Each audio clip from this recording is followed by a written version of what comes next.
From your most watched, most trusted weather source, today is a First Alert Weather Day.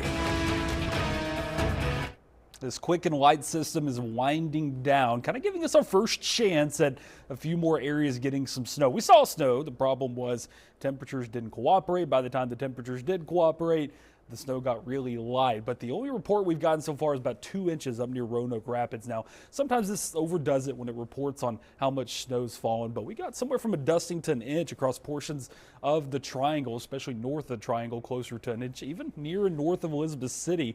The snow picks up, and probably the same thing for western Bertie and Martin County. That's probably where you'll find a little bit more on the ground. For a lot of us, it was either just seeing snow or kind of seeing snow on some road signs, maybe on some elevated surfaces, but for most areas and most parking lots, roads are just wet. Now, as drier air moves in tonight, we should start to see the light stuff kind of disappear off the roadways, but do think there will be some patchy ice concerns. Notice this parking lot in Goldsboro, still plenty of moisture on it, so it's got a lot of work to do to clear it.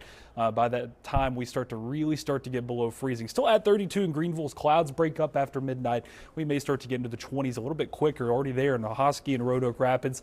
And as the breeze comes down, obviously the wind chill will be a little bit colder than what we're seeing. So the best chance for black ice is going to be kind of Highway 70 northward. That's where the coldest temperatures are going to set up, and that's where most of the moisture has kind of been lingering and slow to disappear. There have been some breaks in the rain across our southern counties, plus some of those areas may not get quite as cold as others. So just be careful as you head out tomorrow morning. Even though we didn't get a lot of snow on the ground, we saw it fall, there still could be some slippery conditions thanks to just how fast temperatures are falling, especially if we start to get some clear skies after midnight. Not completely done with the snow just yet, but just probably nothing that's really going to add up to anything. See a report of a 0.3 there in Raleigh and Wake County. So there were some areas that picked up some measurable snowfall. A lot of that activity was across Virginia, where we kind of said from the get-go, this is where you would get the really good stuff, including a little bit of a surprise over at Newport News, up to 7 inches of snow. There was one little band that just set up and wouldn't move, and